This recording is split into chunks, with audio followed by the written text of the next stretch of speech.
Hello, everybody, and welcome back to It All Depends on the Situation. I am your host, Eric, and once again joined in studio with my wife, Ashley. Hey there.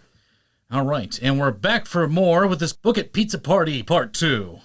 Which is funny. We talk about Book It because I found there's a store in Medina called Operation Fandom. I found one of the old Book It pins. Oh my gosh. From like 1993. I paid like $20 for it, but I thought when I saw it, I'm like, oh my God, the Book It pin. A nice little memento from the past. Yeah. Oh. Seriously, let's touch on that a little bit too, is going back to Book It in those days. Like, that was such a big deal growing up. Just because you got like your free pizza and everything. You read like they give you like a little booklet that said like how many books you read. And if you like got all those started off or checked off by your teacher, you got a free personal pan pizza. Yeah, that was like the ultimate motivator for kids to read. But I'm sure. Yep. I mean, I actually read the books. Oh, I totally didn't. I figured. So, totally had my parents just sign off on it and just like, oh, my free pizza. I figured. Oh, yeah, totally. So, I mean, I kind of make it up for it now because I'm an audiobook narrator for a freaking living. I mean, come on. Yeah. So, yeah, it all comes full circle, people. It really does. Oh, my gosh.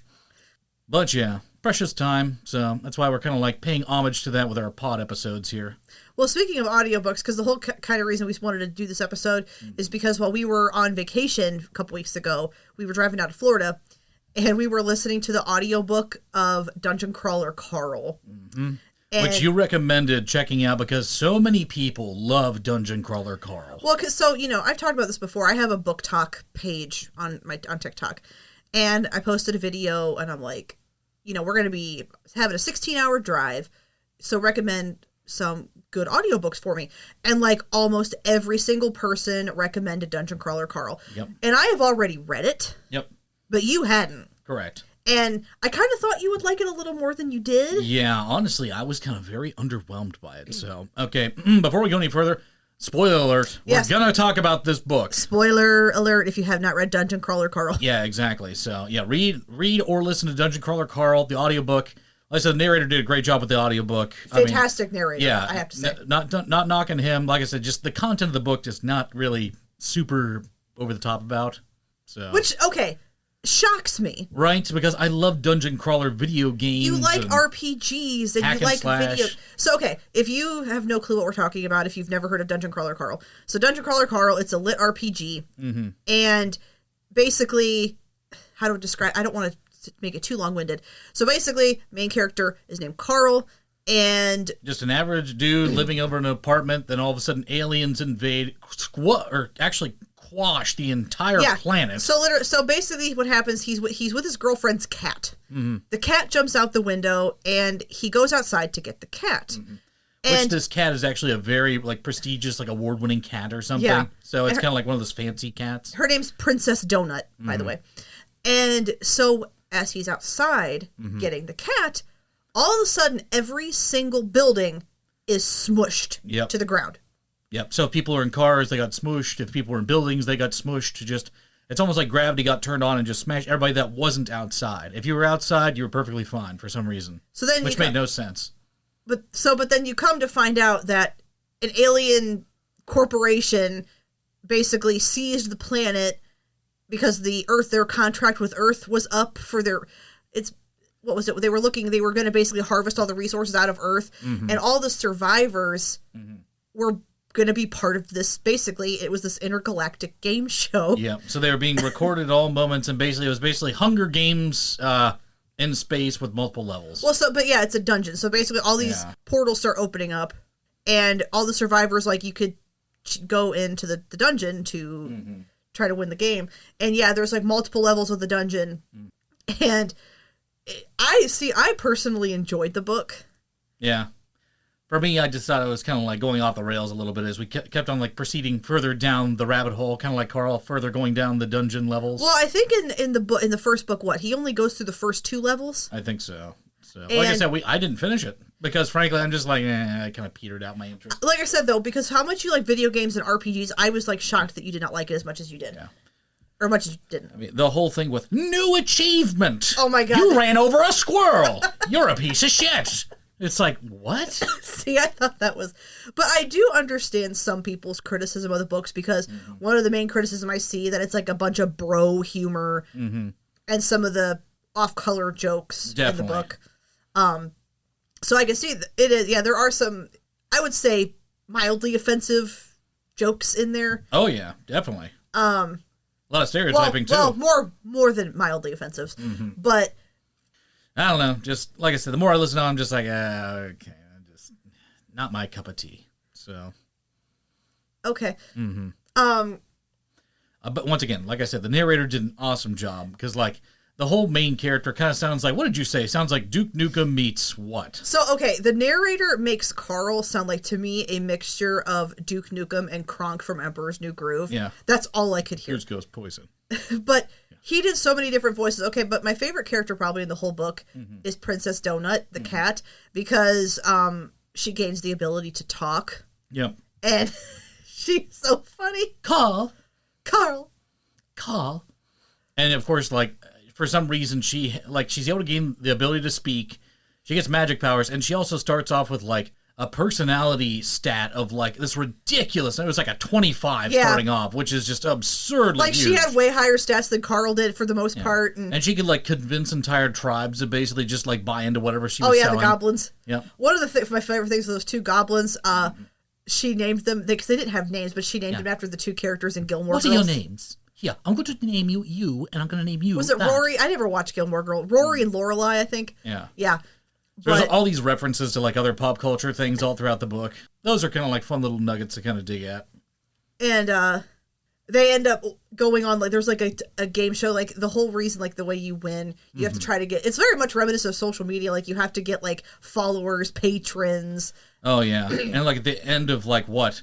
There's supposedly, like, how many days until, like, a level collapses and everybody's just crushed? 5 days. Yeah. Yeah. So basically, you have to make your way, and then after, like, a level collapses, like, if your team makes it through, they have a chance to go and get interviewed by this intergalactic personality and go on some big things. They can gain followers, which gives them extra things to use in the game. So, kind of sounds very Ready Player One-esque. A little bit. Yeah. But, like, Donut was, like, adamant to get on that show. Carl, we need to get in that interview. And Donut literally sounds like that. She's like, Carl.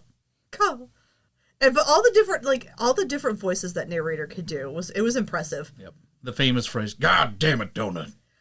Oh yeah, I saw on TikTok Shop somebody making a sweatshirt with Princess Donut on it. It says, God damn it, Donut. God damn it, Donut. That's Carl's signature phrase. Yeah, he constantly says it about Donut because she's constantly, like, causing all kinds of shenanigans. Oh yeah, she can shoot laser beams out of her eyes, which is pretty cool. Yeah. But one other critique I have seen, because I was just reading about it before we started, that apparently the author, Matt Dinniman, other people have said that he, like, begs people for reviews. And I've seen this on TikTok that he's very critical of people posting negative reviews of his books. New achievement! Hypersensitivity! I mean, I understand as an author, like, you want people... Oh, yeah, you want positive publicity about your But to the point of, like, begging people to review your book, I don't know. But there's, like, 7 books in the series, I think. He's actually got quite 6. Quite an anthology there. So. I think it's 6. Yeah, I've only read the first one. I'll probably continue on with it. Yeah.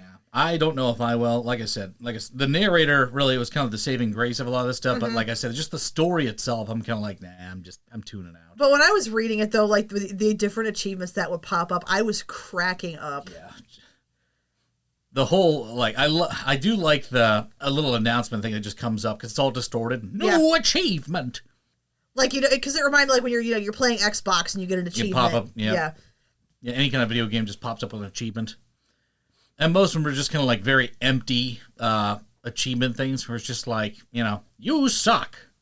Well, hold on, let me look up some achievements in Dungeon Crawler Carl. And that's the thing, like you said, there's a whole bunch of sequels out for it too, and I don't know if they're all on Audible yet or not, or just if they're all in audiobook format.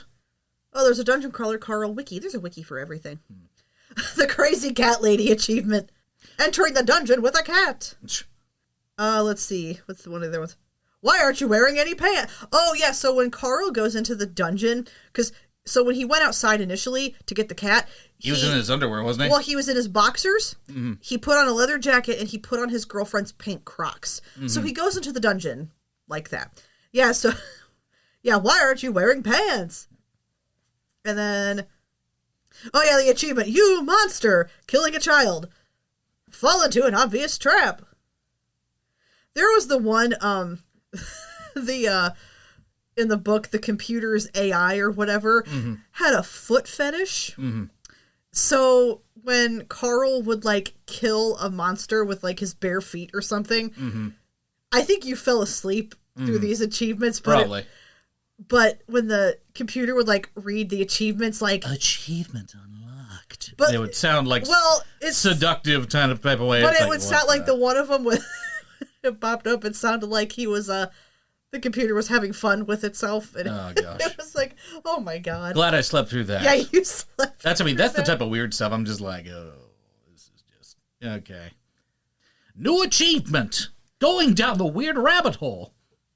But you mentioned that one achievement where it said about, like, where he was killing an infant or killing kids or something. It was a bunch of goblin babies. Goblin babies, yeah. Supposedly at the end of, like, there's certain, like, bosses you're supposed to beat, and he and Donut got a whole bunch of dynamite after they persuaded this one goblin tribe into basically giving them all their resources and persuaded them to go attack a neighboring tribe for, like, holding out resources from them. So there's, inside these tribes, there's, like, another, like, boss area. So they got all this dynamite or all this, like, explosive stuff, tossed it in there without looking, and Carl and Donut run away, and Donut casually mentions, there's all those children in there, or something like that. Yeah. Right as the chapter ends, and it explodes, so... And that's where the achievement comes up. Oh, new achievement! You killed an infant! You're a terrible person! Yep.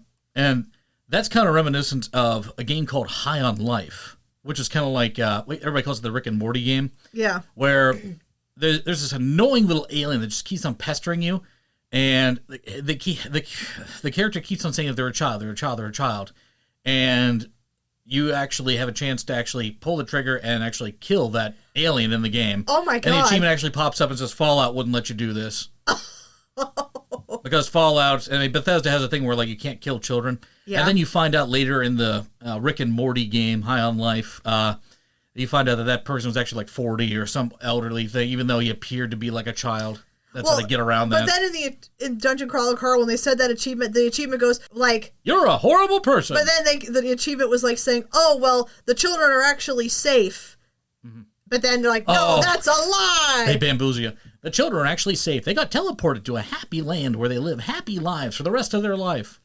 Just kidding. Yeah. They're dead. They were living, and now they're not. Yeah. You are a terrible person. So they totally just bamboozle poor Carl just like into this, like, a more emotional, like, guilt and grief. Yeah. And he just sits there and is just like, son of a bitch, I'm a bad person. Oh, man. Then there's Mordecai, who's teaching him all kinds of stuff in the safety zone. Kind of talks like this. Well, they said in the very beginning, because you can change, so, like, you could change your species or your race in the game. And he started off, they said he looked like Mr. Skinner. Yep, but he always talks like this. He did, yeah. He kind of had almost like a southern twang a little bit. A little bit. But yeah, he'd go into detail about certain things and, talk like this. That's a good Mordecai. Right? I could do this stuff. I'm a freaking narrative audible too. So, new achievement. Got another audiobook contract. You do have quite a few. How many audiobooks do you have now? 43? It's going to be 45 coming up here at the end of July. So. Which is good. Oh, yeah, we're taking off. So you've auditioned for a few lit RPGs, haven't you? I have. I've yet to get one, though, because I've got the talent, clearly. I think you would do phenomenal at a lit RPG. 100%. With all the voices you could do. Definitely. So that's what I mean. And like I said, I was kind of inspired by that narrator, because he was able to, like, I always have trouble with female voices, but he nailed it with Princess Donut. I'm just like, just the whole, Carl, and talking like this, more sophisticated. I'm like, I could do that. Yeah. Hey, if there's any authors out there that need a narrator. Yep. Wink, wink. Yeah. Well, I don't think the author for Dungeon Crawler Carl's going to come knocking on my door anytime soon. I mean, I think that narrator's already set in stone, but yeah, but 100%. No, he's doing an awesome job. Seriously, narrator for Dungeon Crawler Carl, awesome. I can see why people recommended it. Yes, I can too. Like I said, a lot of people enjoy it. I'm not one of them. So well. And I will say that's something I have gotten more into, I would say, over the last, year is audiobooks. I mean, obviously since you started, but I have done a lot. Because it's easy to, because I'm on my way to work, I can listen to an audiobook. When I'm cleaning the house, I listen to an audiobook. Bingo. When I work out, I listen to an audiobook. I do the exact same thing. And like I said, especially, back when I worked for Shutterfly, covering those long distance events that were like, oh my gosh, hours away, I'd pop in an audiobook and just listen to that. It would shrink your trip. I swear it would. And that's why we do that when we drive to Florida too, because it really does shrink your trip listening to that book because it holds your interest. Well, one of my favorite audiobooks that we listened to was that Treasure Island one that was like the theatrical production. It was a theatrical presentation. It was so good. Yes, I love when, it's like a collaboration of like either like a drama group or some type of like theatrical presentation of multiple narrators come together to really act out, because when you listen to an audiobook that has a very monotone voice like this, you tend to lose your interest because it doesn't sound that interesting. Yeah, and like I actually just started listening to a new audiobook today, and I don't think I'm going to be able to listen to it because the narrator is very monotone. I don't like the narrator. And I feel bad. Like it might be one of those situations where I'll just get the book or see if it's available like on Libby for like an ebook and read it myself. Yep. But yeah, because the narrator, I'm like, I just genuinely did not enjoy the tone or the cadence the way they were reading. Correct. A narrator can make or break your audiobook, and that's definitely true. And this is why I'm also terrified about AI, because AI is getting so good to the point now where it sounds like an actual good narrator. Where they're just like, they show emphasis and emotion and really just kind of get into the book. Well, yeah, because we talked about that. That was the last episode, right? We did that. It was our AI episode. Yeah, so if you want to hear us ramble about AI, that was the episode before this. Yep. But, yeah, I love it when narrators really get into what they're doing. So, because, like I said, that makes or breaks your book. Well, okay, I can't remember if we talked about this one on our last book podcast, but like the one audiobook we listened to that was basicking a retelling of the Bible stories, like the birth of Jesus. Oh my gosh, what was that book? That was fantastic. With who's the guy from The Matrix? Lawrence Fishburne. Yeah, Lawrence Fishburne. Okay, the story. Oh, it was so off the wall. Total cheese. It was hilarious. Total Bible humper cheese. Yeah. But the performance was well done. Yeah, fantastically. Hilariously executed. But, I mean, part of me, like, I kept listening to it because I'm like, okay, this is so ridiculous. Yep. What's going to happen next? What was that book called? I don't know. We'll have to go back and look through the archive, because I've got it on my library. Because there's one lady, her name was Mary, and once again, that's another cast of multiple narrators coming together to form that type of... I think it was an Audible exclusive, too. Audible exclusives tend to have very good performances with very big names. There was another one we listened to that was an Audible exclusive, which is Darkwater Bride. I loved that one. That was a mysteriously, sinister book. Like I said, didn't like the ending, obviously, but I think, honestly, as a narrative, it was a very good book. I loved that book. Mm-hmm. But there's a lot of different books like that. Like I said, Treasure Island, probably one of my favorites out there. That was very well done. What was the one about the lady who got turned into a vampire? That was another good one. I didn't know. I mean, I thought that it was just okay, but it held my attention while we were driving. Yeah. What was that? God, I can't remember what that book was called. But it was about a lady who got turned into a vampire. Mm-hmm. She was a vampire hunter, got turned into a vampire. Yeah. That's because she became the very thing she sought to destroy. Yeah. So it's that classic tale retold. But yeah, that was an interesting audiobook as well. But of course, like I've seen on social media and stuff, that there's like an argument that listening to audiobooks isn't considered reading. Yeah, it's technically listening to an audiobook. I mean, but you're still absorbing the information. Yep. Well, for me, like I said, narrator, I still read the book, even though, like, I listen to it as well, because I listen to everything to edit everything down. So both read it and listen. Well, it's funny because, like, that's something that TikTok has changed about me. And again, if I'm repeating myself, I'm sorry, because I can't remember. It's been so long since we did the other pod. Oh, yeah. How I used to only read one book at a time, but now I'm reading a physical book. I usually have an ebook, and I'll listen to an audiobook. Yep. Are you able to, like, truly separate them all, or do they just kind of mishmash together after a while? No, because usually they're pretty different. Okay.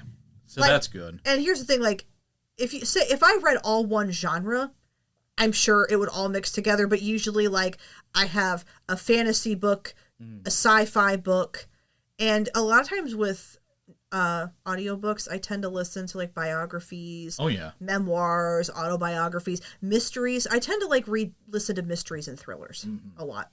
Which those are two of the books I most recently did. I actually did a biography for, I think it was my first one I've done. So Emperor of Ice Cream. Yeah. And that was, like I said, that was one of my longer books I've done. And then obviously my mystery thriller, Raven's Lament by Frank Taliber. That one is a beautiful example of my rogues gallery. All my different voices that I can do. I did so many different voices. You did a really good job with that one. I'm very proud of Raven's Lament. If you get a chance, definitely check that one out. Especially, I think it was chapter 8 is kind of like it's like my crown jewel. Because I literally did there was a whole sequence within about just a few minutes span where I took on 8 different characters at once. And it just sounded, you can't really tell the difference. It's just like, oh my gosh, they're all distinguishingly different. So, which is really cool. Testing out the voiceover muscles. Yeah. But other than that, the most recent one I've done is actually a cruise ship audiobook. I know, now we want to go on a cruise. Yeah, now I've been talking about cruises ad nauseum about this one. Yeah, for some reason, a lot of contracts I get tend to be, obviously, travel guides. For some reason, I just have the type of voice here, come away with me to a faraway destination. So, and that's just very appealing to people. So, I've gotten a lot of those. And like I said, children's audiobooks, I'll do that too with a few crazy voices. Even that Pokemon guidebook I ended up doing too, or Pokemon audiobook. Oh yeah, that was a good one too. Mm-hmm. I did Professor Oak voice, which by the way, I think his voice actor passed away. Yeah, what's with all these Pokemon voice actors passing away? That's so sad. Our childhood. Right. Misty and Jessie. Yeah, so Misty's gone, Jessie's gone, James, Meowth. No, I think James, Eric Stewart's still here. I think it was the newer voice of James. I think he passed. Okay. So. But back to audiobooks, though, because I mentioned I've been listening to, I tend to listen to, mysteries. Oh, yeah. Audiobooks. I don't read a whole lot of mystery or thrillers because from what I'm finding, they're very predictable. Yeah, they tend to follow a very similar blueprint with a lot of things. Well, I listened to one, because again, it was pretty hyped up on Book Talk, called Home is Where the Bodies Are. And I basically, by chapter 3 or 4, I already knew what was going to happen by the ending, and that's what happened. And I just finished another one by this author. Her name's Frida McFadden, and she's another lady. I've seen her books all over TikTok, and I've seen everybody raving about how great her books are. And I just listened to one called The Perfect Son. And again, super predictable. I was probably not even halfway through the book, and I'm like, I bet you I know what's going to happen. And sure enough, that's what happened. I feel like I'm that way with watching a lot of movies, too, where I'm able to kind of I've seen so much media over the course of my life where it's just okay, this is going to happen and that's going to happen. This person's going to betray so-and-so. This person's going to reveal themselves to be, actually not their friend and blah, blah, blah. And sure enough, comes to pass. You begin to pick out and see certain patterns in storytelling. Well, and so the one Frida McFadden book I just read, The Perfect Son, so basically in the book, it's a husband and wife who, throughout the entire book, that couple drove me insane. The dad was typical, oh, I don't know what's going on. He's just a boy. Boy's a blundering dunderhead. And then the mom was the weird boy mom, in the beginning. Don't touch my son. He's mine. I love my son. I favor my son. I don't love my daughter as much as my son. And I'm from the get-go, I'm okay, but we'll keep going. And so, yeah, you find out the son, he's had these really scary behaviors. When he was in kindergarten, he duct taped a girl in a closet, and what the? It was insinuated that he assaulted her. What the? And then, he killed and disemboweled a cat in his friend's bedroom. All kinds of crazy shit. And then he's 16 years old when the book starts, and a girl goes missing, and he was the last one seen with her. And as the story goes on, it's okay, the dad, the way it was the dad, he turned out to be a serial killer. Shocker. Because, throughout, and I've noticed this too in the other book, Home is Where the Bodies Are, because you find out the brother was a killer. You don't hear from these characters through the whole book. And I'm why are we not hearing from these characters? And to me, that's a dead giveaway that, okay, something sinister is going on behind the scenes with these characters.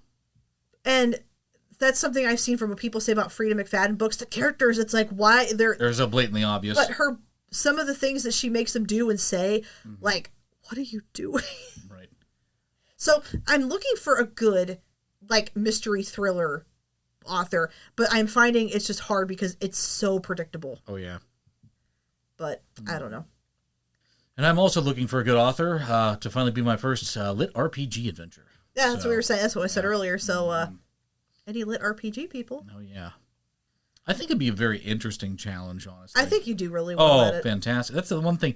That's the one genre I've not broken into yet is fantasy. Fantasy, for some reason, I think, That's, I think, where a really big, like, seller is. Because a lot of people love fantasy. So Yeah. that's why I've literally tried to, like, diversify and try different genres to see, like, where best my voice fits. So trying to think of any other audiobooks I've really been listening to lately. So I know certain authors and narrators really do well in certain books that I've listened to, especially the one I probably mentioned on a previous podcast too, The Alchemist by Paulo Coelho. Yeah. Actually, I found out that was one of the top-selling books the year we were born. Yep. But it's narrated on Audible by Jeremy Irons, the voice of Scar. Oh, yeah. And he does such just like an entrancing job with that book and that audiobook. It's just Oh, speaking of audiobooks, a really good audiobook I listened to. She's one of my new favorite authors, R.F. Kuang. I listened to her book Yellowface, and the narrator did such a good job. So basically in Yellowface, it's the story of these two, I would call them frenemies, and they're both authors, but because there's Athena and Juniper. And Athena's like this really successful author. Her books are really popular. And Juniper, her books hasn't really taken off very well. Well, Athena dies. And Juniper sees that her manuscript, who she hasn't shared with anybody, is at her apartment. Because Juniper was at her apartment the night she died. They had a pancake eating contest and she choked to die on a pancake. What? I know. It's a weird way to go. But I feel like there's an innuendo in there somewhere. Well, no, have you seen that? There was actually something of people, like, because, like, there was somebody who actually died from a pancake eating contest because it just gets stuck in your throat. Oh, God. Anyway, so she takes Athena's manuscript and she pawns it off as her own. And the mental gymnastics that she goes through to justify her actions, it was infuriating, but I couldn't stop listening to it. Like, it was a book where you hate the main character. But, like, both Juniper and Athena were bad people in the book. Like, they were both sucked. But it was just, like, it was crazy. And I literally had multiple moments where I was just sitting there like, what the fuck? It was such a good book. And good audiobook. It was a really good audiobook. That was one of those things where I was glad I found that one because her one book that she wrote, Babel, I didn't write that, duh. I read it first. I loved that book. And it made me cry. I loved it. What are you looking up? I'm just looking back over our archive of different things we've listened to. Actually, let me go back to my Libby archive and see what I've listened to. Okay, there's my timeline. Oh, yeah, speaking of Ready Player One earlier, I did listen to Ready Player One and Ready Player Two, and they were both narrated by Will Wheaton. He did a really good job. Oh, yeah. I can see him being a good narrator. The Darkwater Bride by Marty Ross. What was the one about the vampires? That's what I'm trying to look up. I don't know if we might have deleted that off our thing. Huh. But meaning to read this one. Gardens of the Moon by Steven Erickson. Apparently that one got a lot of, good reviews on things, too. I downloaded that audiobook, but like I said, just never had the chance to listen to it. Oh, I forgot one of the other audiobooks I listened to this year was Counting the Cost by Jill Duggar. She's in the one of the daughters in the Duggar family. Oh, yeah. That'd be interesting. It was very much an expose of things, especially like her brother, the pervert. Good book. Oh, that was the other audiobook we listened to too. It was kind of like a murder mystery, Buried Deep, by Margaret Hunt. That's one about like those. I don't know if it's just like younger kids that like they buried the guy's ex-girlfriend in the sand out on the beach somewhere. Why do I not remember this? Yeah. We listened to that one, too. I don't know, maybe you were sleeping in the car on the way home. I remember the one about, like, Bigfoot. Remember the Bigfoot monster? Yeah, it wasn't that one. But then, that ending of that one pissed me off, the Bigfoot one, because basically, everybody died. Yeah. And... everybody died, yeah. But then the one main female character, they were basically like, oh yeah, just pretend nothing happened. And I'm like... hate that crap. What? It's bullcrap. What is that called? Shit. It's not on our history? Nope. Damn. Devil of the Black Creek. Is that it? Is it Devil of the Black Creek? Is that the one with, like, the Bigfoot monster? Maybe, by Victor Menthos. I think that was it. Pretty sure. Yeah, that's at the very top of the ones we listened to, it looks like. So that might be it. Yeah, because don't they go on, like, a hiking trip? Possibly. Yeah, and like basically like everybody's killed by these Bigfoot monsters. Mm-hmm. Everybody died. The end. Everyone died. The end. Yeah, there have been some very interesting books out there. So, some with good stories, some with just like, what the crap is this? Yeah. That's the nature of storytelling. So, sometimes you run into some clunkers, but man, when you find the good nuggets of gold, and that's the thing too, when you finish such an earth-shaking, amazing, emotional roller coaster of a book, and you're done with it, and you finally set it down or set down the headphones to listening to it, like, you want to share that experience with people, but like everyone around you obviously has not experienced that book. It's just like, ugh. Well, that's one of the reasons I joined Book Talk, so I could talk to people about the books I was reading. Right. Because, I mean, like-minded community. You and I don't read the same books. Clearly. And, like, I don't have anybody else. Right. I mean, because my cousin, Heather, hi Heather, if you're listening, she reads a lot of books, but her and I, again, don't read the same genre. Yep. And that's, I mean, different tastes for different people. Yeah. So... And this is why I was so excited about Raven's Lament, because, oh my gosh, I really got into this book. It was great. So, and funny enough, I actually had a friend. What they do whenever you're a narrator for Audible, they give you 50 free promo codes you can give out in any region. Like there's a United States region, there's a UK region, there's a Germany region, there's an Australia region. They give you 50 free codes to give out to people, just for like promotional purposes, so you get free copies. I gave a bunch of copies to a lot of my friends. A few of my friends loved the book. One of my friends turned it off after chapter 3 just because he wasn't interested. I'm just like, what? I don't think that had anything to do with you. No, but it just goes to show that like there's different tastes for people. Some people like certain types of books, other people don't. So, and that's okay. Like, same thing with me. I thought Dungeon Crawler Carl was just okay. Other people would just like rave about it and thought it was phenomenal. Hence why it's branched off into so many sequels. Clearly it's successful. Let's see. Oh, I forgot. There's a book called Demon Copperhead. I never finished it because I rented the audiobook. Mm-hmm. But it was right after my cousin Jake passed away, and the book is about drug addiction. Oh, yeah. And I'm like, I don't think I'm in the right headspace to read this right now. Right. But that's another book people rave about. And I'm like, okay, I will eventually read it. But yeah, like, I literally rented it, and I started listening to it, and I'm like, I don't think I want to listen to this right now. Yep. And that's a factor, too, obviously. Yeah. So people going through, like, all kinds of emotional things, too. Like, certain books really just, like, they hit different in certain periods of a person's life. Yeah. Like, okay, kind of like the whole notion when a person has a child, they look upon, like, child kidnapping in books in a completely different way. Oh, yeah. Than a person who's just doesn't have a kid that would even perceive. Like, their heart literally just sinks to the pit of their stomach. I'm trying to think. So, like, there's certain things in books, like book tropes, that I absolutely hate. Like, in books, like, if I find out this is a main element in the book, I won't read it. I mean, let's see. Miscommunication.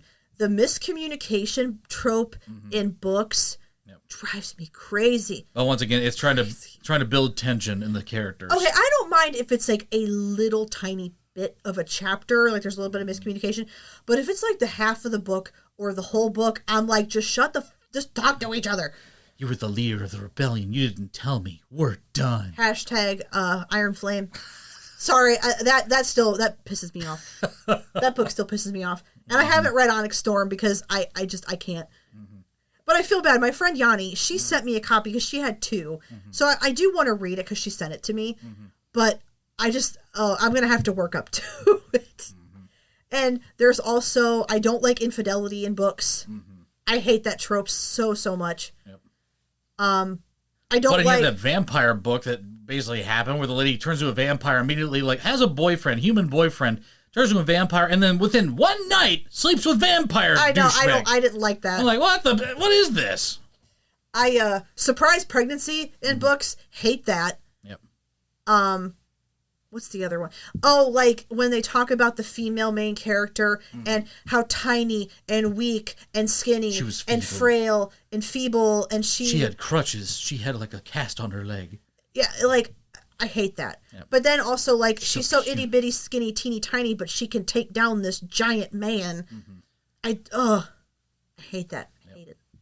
But it is funny talking about, like, male authors compared to female authors. Yes. How, like, when they approach, like, intimate settings in their book, how they go about it in a completely different way. Yes.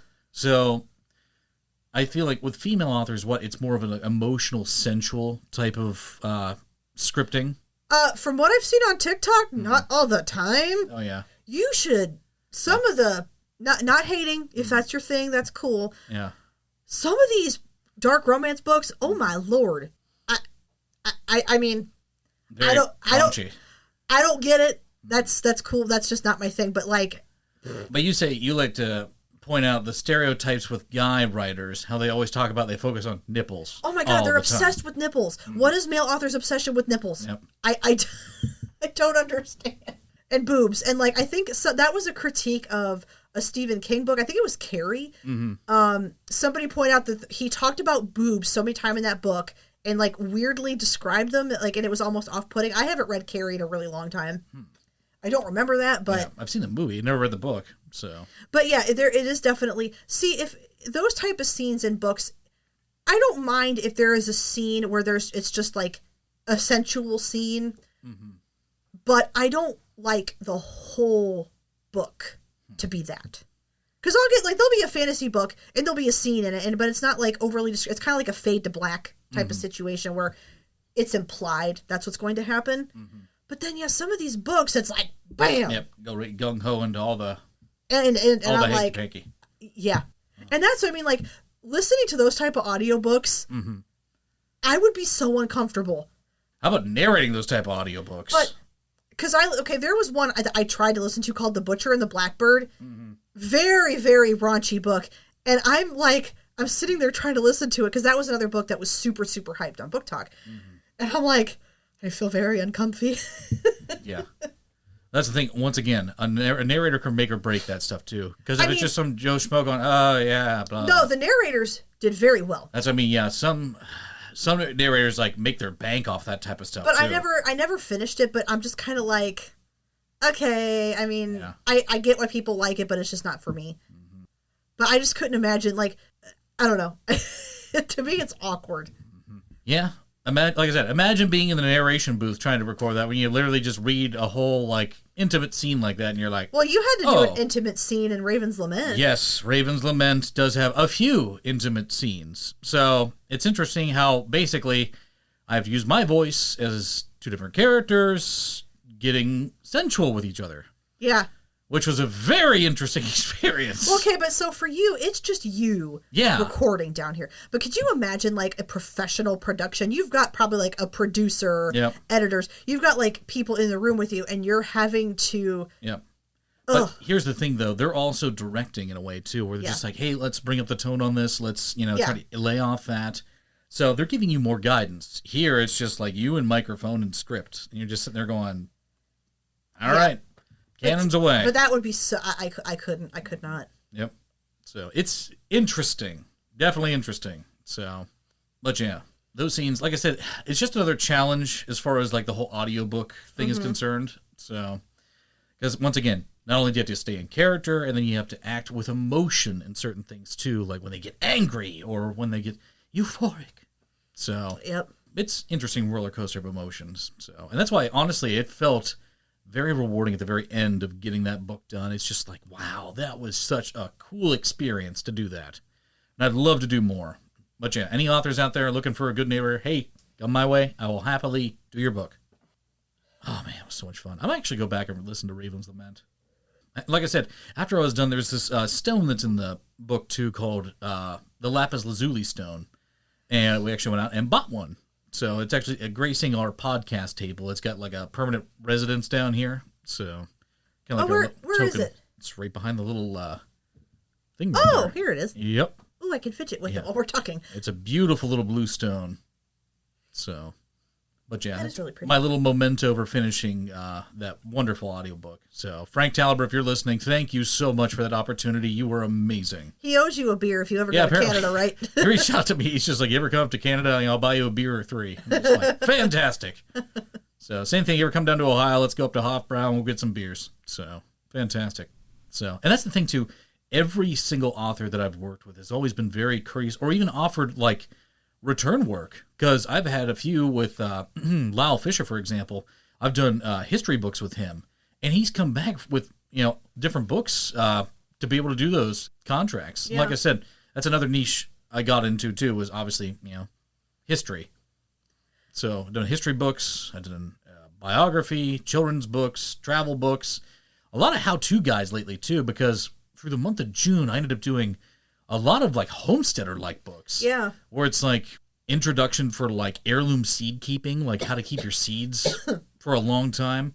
Another one was how to raise chickens. Also, Homesteader's Guide to Raising Quail was another one. Mm-hmm. So, and then there's also, what was the last one? Oh, a beekeeping book. So, I've done a lot of homesteading. I actually went through the list. I think I've done 5 altogether, plus the Nigerian dwarf goat book, the complete Nigerian dwarf goat book. Well, like you talk about, like authors reaching out to you to do your books. I've had authors reach out to me. Yeah, through your book talk channel. Well, yeah, I mean, I've had books sent to me. I mean, obviously the authors want me to review their, and I have no problem doing that. Yeah. And I've read some great books from these indie authors. The only thing I feel bad about, and this might be a slightly controversial thing, I've loved the majority of the books that have been sent to me. Like, I genuinely liked them. Yeah. But there's been one, and I'm not going to say which one, got sent to me, and I just genuinely didn't like it. Mm-hmm. But I was trying to be nice. Mm-hmm. And I kind of just talked about the story and, like, if you're interested in this type of books, check this out and stuff. Mm-hmm. I did not, the writing style was not great. Yep. And, but once again, I don't want to shit on an indie author. Yeah. I want to be supportive. Yep. And that's the big thing, too, because even though you might not like that book, other people might. That's what I mean. Somebody else might like it just because. Correct. And it's just our opinions on these things. But no, pretty much every book I have been sent, I've loved. Yeah. There's actually an author right now. She sent me the third book in her trilogy. I've read the first 2. And she sent me the third book as an ARC, an advanced reader copy. Yeah. And I'm only 4 chapters in. I love it. Like, it's a really great series. Her name's C.E. Foltz, if you want to check out her book. Like, her books, it's, the first book in the series is called The Paradox Legion. Mm-hmm. And it's kind of like a time travel in space book. Oh, interesting. It's really, really cool. I really enjoyed it. And yeah, I'm reading the third one right now, and it's great. But I do like supporting indie authors, because, like, there was one indie author that just his book was for sale for 99 cents on Amazon, so I got it. Mm-hmm. There's actually several books I bought from indie authors that I haven't read yet. Which, that's kind of cool, because, like I said, an indie author could basically just, they come up with it. Even technically, it wasn't the author for Dungeon Crawler Carl. Didn't he self-publish?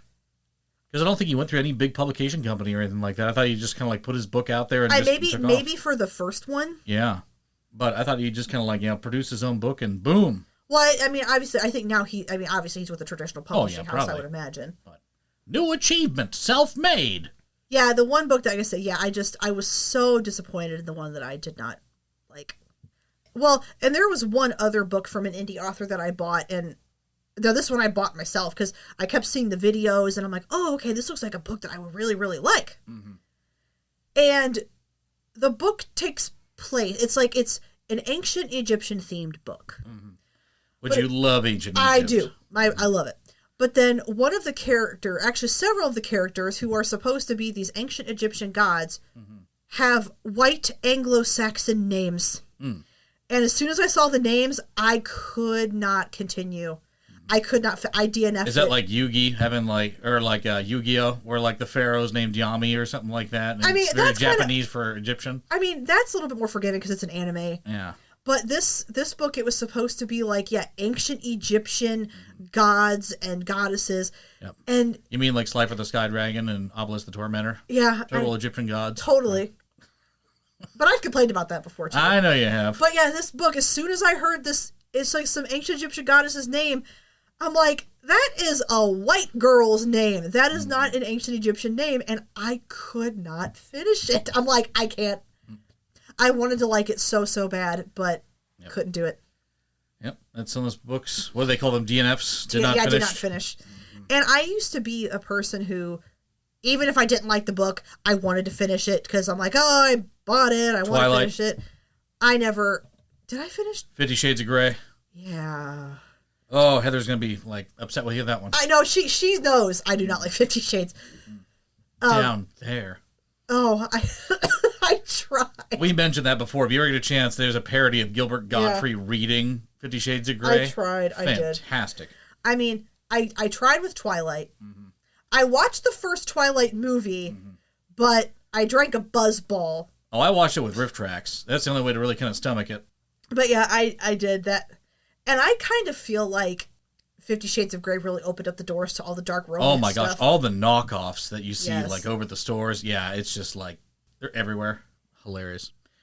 Which, speaking of though, and I think I think we mentioned this before, that 50 Shades of Grey was a Twilight fan fiction. Mm-hmm.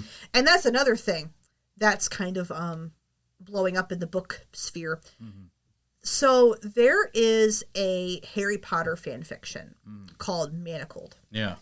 And where a lot of Harry Potter fans are in favor of this, even over Rowling's newer writing. Well, here's the thing. So I haven't read it, but it was online until the end of the year last year, because it's actually turning into a traditionally published book. Oh, interesting. And obviously the author has to change the names and like get rid of the Harry Potter stuff. Yeah, good luck. But now it's being turned into a traditionally published novel. I actually did download it before it disappeared, because so many people, I haven't read it yet, but so many people rave about it and how good it is. Surprised Rowling hasn't come after that, because she's kind of like Nintendo when it comes to like, people using her ideas for things. Like, didn't she sue an author about like this like young boy, grows up to become a wizard and takes a magical train to some like magic school or something? Yeah, supposedly. So, yeah, I know she's very strict on that stuff. But here's the thing. Fan fiction, authors aren't making any money off of fan fiction. So, and it's like, but again, like, so when that's getting published, she has to obviously change everything related to Harry Potter with the book. But some people are getting upset now because fan fiction is becoming more mainstream. And I saw a video recently that there's multiple fan fictions that are being turned into books. And of course, like, the whole... people are upset because, okay, Manacled is a Hermione fan fiction. Draco, Hermione. Oh. Yeah, that's the couple in the book. And, with all the controversy surrounding J.K. Rowling, a lot of people are upset that, like, it's just bringing attention to her. And well, Rowling changed their opinion on a freaking dime half the time. Like, I like how she even did come out, and I've always agreed with this, going back to Harry Potter. Harry should have ended up with Hermione. And she even agrees with that. But that's the thing, because, number one, she just needs to shut up. Yeah. But she kept changing stuff after the books were... It's like, what are you doing? Mm-hmm. No, I've always thought, like, Ron should have probably been killed off. I was always a fan of that. I'm just like, what does he serve? He's the comedic relief. He's like Han Solo in a lot of ways, where he's kind of like, he's the scruffy comedic relief. And he gets killed off by his son. But that's something that, there's controversy now because, fan fiction is becoming more mainstream and... blah, blah, blah, blah, What blah. isn't controversial these days? My gosh. Yeah. Everything's a controversy. Everything's gossip. Juicy gossip. Spill the tea. Just trying to think of some of the other books. Okay, one thing we did go... while on vacation, we got to check out Epic Universe over in Orlando. And it was fantastic. And it kind of brought up the whole... There's this one area of the park called the Dark Universe. Mm-hmm. And... they actually had this beautiful little kind of like... I don't know if it was a package or something like that, but it was... like a little tote, like some type of container tote that was in the form of the Frankenstein book. Oh yeah, and I bought that immediately. Yeah, you literally like we walk in that gift shop and you're just like, oh, this is mine. You just grab it right off the thing. I would have to say, I think the Frankenstein book is probably in my top 5. Really? So you have read Mary Shelley's Frankenstein? Yes, twice. Right? Okay. I have yet to read that. Because I read it in high school and I read it in college. I read Stoker's Dracula. Yeah. So. And it wasn't even required reading. I just wanted to read it and I loved it. Yep. And we did go see kind of like a dramatization play of the Frankenstein story over at Playhouse Square up in Cleveland, and that was so well done. Well, in the story of with Mary Shelley and Frankenstein, she drew a lot of inspiration for Frankenstein from her own life because obviously she dealt with a lot of darkness in her life. A lot of darkness and obviously the theme of life and death. Mm-hmm. So her mom died. Yep. And then she had several miscarriages and her I think she had a miscarriage, a stillbirth, and then didn't one of hers die in infancy or something? Yeah, so she had a lot of trauma and a lot of death in her life. And that really, I think that's where a lot of the catalyst that really kind of like propelled Frankenstein to be this state. Because It was actually what? Kind of like a competition between friends to come up with like what creepy stories that night or something. Well, and wasn't that was at the time when there was this volcano that erupted and it just made the whole world a lot more cooler and darker. Darker, yeah, because all the ash in the air. Mm-hmm. But yeah, they were kind of coming up with stories, and then Mary Shelley just comes out with that banger and just. Mm-hmm. And who'd have thought that would be just so iconic? Like the ripples from that story up until today. And speaking of Frankenstein too. Netflix's Frankenstein take coming out this with October. Oscar Isaac, and it looks looks phenomenal. It looks so good. So I don't know if they partnered with Universal with that, because Universal is the one that kind of took Mary Shelley's Frankenstein, and then that turned into like what was really their first kind of blockbusters was like the horror movies back then. Dracula, Frankenstein, The Wolfman. But this movie looks true to the book. It looks incredible. It looks more true to the book than the old classic movie monsters. Oh yeah, it's a very modern day retelling, but it looks very dynamic. Mm-hmm. I mean, how many times have they remade Dracula? A lot. Yeah, way too many. So, I mean, but they've made so many Frankenstein movies, Dracula movies, werewolf movies. What's ironic about the whole Frankenstein thing is the fact that the doctor's name is Dr. Frankenstein. Yeah. This is his monster. Yeah, it's Frankenstein's monster. Yeah, so really, that whole thing is a massive misnomer. Everybody thinks that the monster is Frankenstein. Yeah, it's But over the course of time, it's just like, that's been adopted, so it is Frankenstein Dr. now. Frankenstein. Yep. Or as they say in Hotel Transylvania, Frank. Frank. Let's call him Frank. I do love those movies. Oh, I loved Hotel Transylvania. I think it's funny. I'm just so mad that Adam Sandler didn't come back. I know. Blah, blah, blah. He's too busy with Happy Gilmore, too. And getting paid, what, $250 million by Netflix? Yeah. Whew. Good gig. Good gig.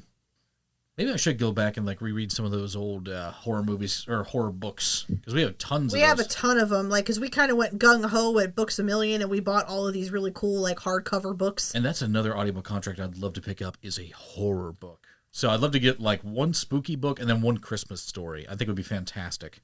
Speaking of spooky books, so the one murder mystery book I was listening to, so I had to work late Sunday night, and I had to work the front desk till 11 o'clock. And one of the things you're supposed to do is walk the building. You have to do a round. You walk through the building, a couple times. And parts of our building at night are kind of creepy. Oh, yeah. And I'm listening to the audiobook as I walk, and I'm like, I gotta turn this off. Because I'm walking through the Start seeing things. Just like, I still say there's ghosts. Could be. Remember? Mm-hmm. I caught one on camera the one time when the power went out. Yep. I swear I did. I swear. You gotta play Phasmophobia. I'm telling you. Oh, that would freak me out. Like, okay, wearing like super high-end headphones and literally just hearing like literally it chills up your spine. You're ready to jump through the ceiling. It is fantastically like, a sensitivity experience. But that's so horror books, because I never really thought like sitting there reading a book, like a horror book. I'm like, how is this scary? But I read the book Annihilation, and I think I mentioned this last time. But that book, it's not technically a horror book. I mean, I would say it's like horror, thriller, mystery. Yeah. But that book actually legit creeped me out, because I was in my book nook reading. And I remember you were down here recording an audiobook, and I didn't hear you coming up steps because I was so engrossed in the book. And you slammed the door, and I'm like, ah! Like, it scared me, because that book legit did kind of like immersive. It creeped me out. Yeah. Because, okay, have you seen Annihilation, the movie? No. Yeah, the movie and the book, I would say the movie is loosely based. I mean, it's got some similarities, but it's there's lots of differences. But it captures the eeriness of the book very, very, like the unsettling feeling. And that's what I felt while reading it. And I'm like, oh my God, it freaked me out. So it chills up your spine. Just like, but yeah, if any of you, if you have seen the Annihilation movie, you know what I'm talking about, because there's parts in that movie that freaked me out. The bear, there's a scene with the bear, and then the very end, yeah. Still going back to like one of the biggest twists in a book I think that I've narrated was my very first contract, which was Love is Pain by Gerald Deering. Yeah. And it's kind of like a flip-flopping journal entry. It's listed as a poem, but really it's more of like a journal dive into his life. And he dealt with a lot of like psychological things, like depression and never really feeling fulfilled in a lot of things. And spoiler alert, if you ever plan on reading it, the whole book goes on. He talks about how his girlfriend was his light of his life and this stuff like that, and she ends up committing suicide. And it just completely just shakes him out of his thoughts, and he starts to better himself and find help. Weren't you reading it and it was like she was still alive? Yeah, the whole book just kind of like referenced like she was, lively and living, and he made all kinds of like the very beginnings of each chapter, or each like journal entry. He would talk about like in a poem, just like, you're alive, you're here, blah, blah, blah. And yeah, about like a good way through the book, it just said, basically she was gone. I'm like, whoa. Yeah, that's freaky. So that was a moment where I kind of felt chills down my spine as I was reading that, from, script to microphone. I'm like, whew, that's heavy stuff. And this is his personal experience of this stuff. Mm-hmm. So this stuff happened. And it's like, ugh. But I don't know whatever became of that, because there's supposed to be a thing where once you submit your book for approval, the author has to approve it. And I don't think he ever did. Didn't you have to reach out to ACX? I just had to reach out to ACX and just say, hey, I give you permission to like check off this book, because it's literally been over a month now, and there's been like no contact from the author. I've messaged him multiple times. Yeah, and you didn't you even reach out to him on like Instagram or something? Yeah, I've reached out to him at multiple different sources, and he just never responded. I just thought that was so strange. And then eventually ACX was able to do a thing where they finally approved it, and it was finally available on Audible. So, but that was my very first. I mean, I don't know if I'd ever go back and listen to it, because that was my old USB microphone compared to what I'm using now. It's it's like kitten stuff. Oh my gosh. But that was my very first audiobook contract, and that was about a 3-hour book. So really a 3-hour poem/journal. That basically just reading the life story of what he was going through.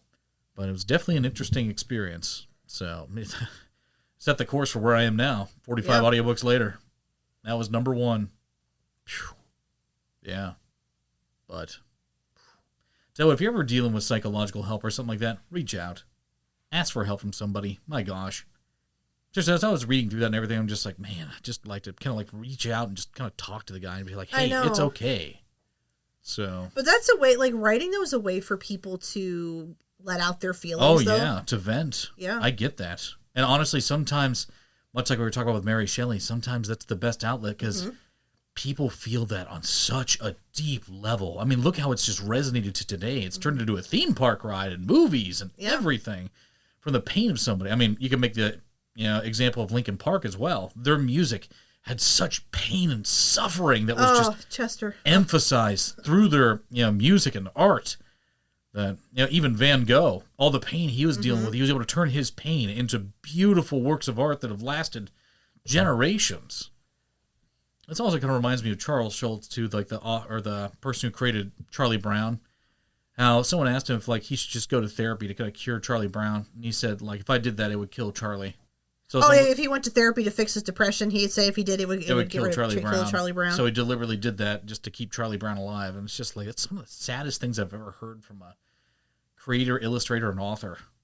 But man, just know no one's ever truly alone. My gosh, reach out to people. People can help. That's my big message of the day. So. All right. Well, this has been a pretty interesting little pod episode here. We kind of went all over the place. Oh, yeah, as we typically do. So, thank you again, everybody, for tuning in, and we will see you next time on It All Depends on the Situation. Have a good one.